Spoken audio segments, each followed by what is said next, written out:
Donny Walker. Saturday night. Did 2 videos today. One of me with my dad. And thanks for all the comments. And I appreciate everyone's sayings like spending time with your dad and stuff, because yeah, it's important. You know, he did a lot for me when I was young. I did a lot of crazy things when I was young. And disappointed him a little bit sometimes, but you know what? I made up for it in the long run. Built the business up good with him, and I've total respect for him. Learned the trade very well. I've been doing it. Oh, I've been working on saw since I was around 11. Maybe before, I don't remember. But I remember as a kid with hanging out at the Fedgie and Gunnarsson shop where he worked at Woodland Supplies, which was a major distributor for organ chain, McCullough saws, and lots of other stuff. And I remember the one year my dad told me that they sold enough chain on the island here that you could wrap it around the world. So how many feet is that, eh? Obviously a lot.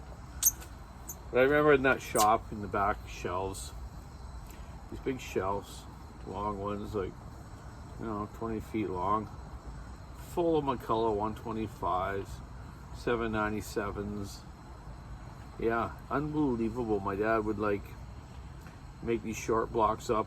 I'd help him strip them apart, and then I'd just give him the motor. We put it on a shelf, and then the framework and the screws went into another box, and you kind of numbered it to which machine, right? Just to try to keep them all right, or just be organized, right? So I remember in the test room of that Fedgie shop there, Woodland Supplies, which then turned into Westwood Power and Marine, which we bought out. Now we own that shop. But back to the story. My dad made me up these 2 clamps, these things that went up when you pulled the saw back with the full wrap handlebars, and the McCulloughs were real square on the 125. And we'll see that when we were running some with Bucking here the next little while. So when I put the saw on this test bench, I'd pull it back, it would lock into that spot. So basically I didn't have to hold the saw or drop start it or anything, where I just put it on there and I'd just reef that sucker until I could get it going. And I did get them going. I was a little pipsqueak, I'm telling you, at that age when I was 11, 12, hanging out at that shop. I probably weighed 110 pounds. Not kidding you. And I was only around 119 when I was in my young 20s. Yeah. Then I discovered beer and pizza. No more beer, but still have the odd pizza. Yeah, need to work out a little more too. Anyways, I'll get back to that after. So, at that shop, yeah, man, there was rows and rows of those 125 McCulloughs, 797s. More 125s though. And then my dad started getting into the hot rodding, the 125s, where he did the main ones, the CP 125s, the SP 125s, and then he started putting the cart block motors in the 125s. When you put them in there, you have to modify them a little bit with the push rod of the manual oiler. So you have to drill a hole, and I'm going to show you that when me and Buck can do a little 125 rebuild. Not going to comment on that too much. And there's other things where the head, you have to be able to put the screws down for the back mount. So it doesn't fit quite right, but there's a few modifications there, and I'll be showing you that soon. My dad did absolutely hundreds and hundreds of them. They actually bought out the last remaining 101 engines in the US years ago from Horseman Racing Manufacturing, which is a go-kart company, which was into the go-kart racing part of it with McCullough, and they took over making some blocks and stuff. And I do have one of them. I believe the one on my saw might be it, actually, or it's an original from McCullough. But yeah, lots of stuff there my dad did, and those guys love those saws. They had the cart Max, man, and they rocked. He got the timing always set just right, and he did a little show with me with the timing there on the last video there. He was right on the money with that, and but with the kart engines, yes, they had a little bit different coil. So you did it almost similar, but you try to line your marks up with a couple other spots, and I'll show you that again. My old friend Charlie, which I miss like crazy, which was my karting sponsor years ago, and he was a wicked McCullough engine builder. He used to had a fish weight scale, that's right, fish scale, and he was testing always the points and bending that metal arm to make them stronger, so they don't float when they're running them. So it's at such high RPM. He was a master with McCullough's. Him and a couple guys down in New York area. I forget these other guys' name, but they also worked with AJ Foyt's racing engines years ago. They were putting his coatings on motors and stuff, and running them on like a bit of nitro in the gas and oil. But some clubs wouldn't detect that. They cheated, basically. But whatever, man. It was cool.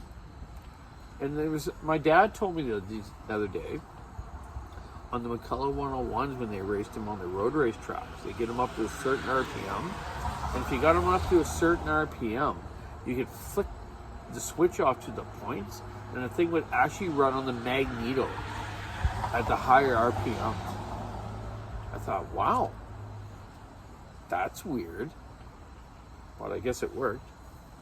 And I'm going to ask my friend of mine, Mark Fisher, that's going to help me restore my old twin engine Rupp car with 291Bs on it that a friend of mine gave me. A friend of mine bought it was brand new in 1966. He raced it in Edmonton, did 100 miles an hour, 4-wheel disc brakes, old skinny tires, old school stuff. But he gave it to me because he's not too healthy, and he just knew that he would give it to someone that would appreciate it. So I'm trying to rebuild that. I'm going to start working on it next month. I've stored it at my friend of mine, Steve. It's placed in a nice dry spot, and it's got brand new tires on it, but the tires are like, 30 years old. So there's a company, I think in Portland, that makes replica old vintage tires, slicks for vintage carts. So I'll get a set of those for it, and redo the whole brake system. Their Earhart brake system, which is originally designed for small aircrafts, and then people started putting them on carts, go-karts. So you can still buy the rebuild kits or buy brand new ones. And you know what? I'm thinking I'd buy all new master cylinders in the pump. Like, why not? If I'm going to do 100 miles an hour in this old vintage cart, I've had enough life-death experiences. I want to be able to stop properly when I want to. So yeah, anyways, I just want to thank everyone for all the comments there today on the videos, and my dad's very special. I'm trying to do it more and learn more from him. One guy commented, yeah, you've learned more, and he's forgot more than you've learned from him, and they're right, man, totally right. But I've listened for a lot of years with him and other old folks in the industry, and I try to keep up with it all. I know what's happening. I've seen a lot of different situations with chainsaws and logging stuff, and you can't get one by me, really. I got her figured out. But anyways, I'm gonna go do a little work tomorrow, then go for a visit to a buddy's place. So keep us on the wood, sticking the ice, rubbing the road. Enjoy your weekend. I'm sitting by my fake fire here, and it's not raining right now. It's stopped raining, and just a nice night out. Can't really see the beach tonight or the water down there, but I seen the ferry going in a little bit ago. Comes from Vancouver to Fantasy Island here. So, okay. Check out the walkersawshop.com online store. Buy something or just say hi. Have a great night. Bye.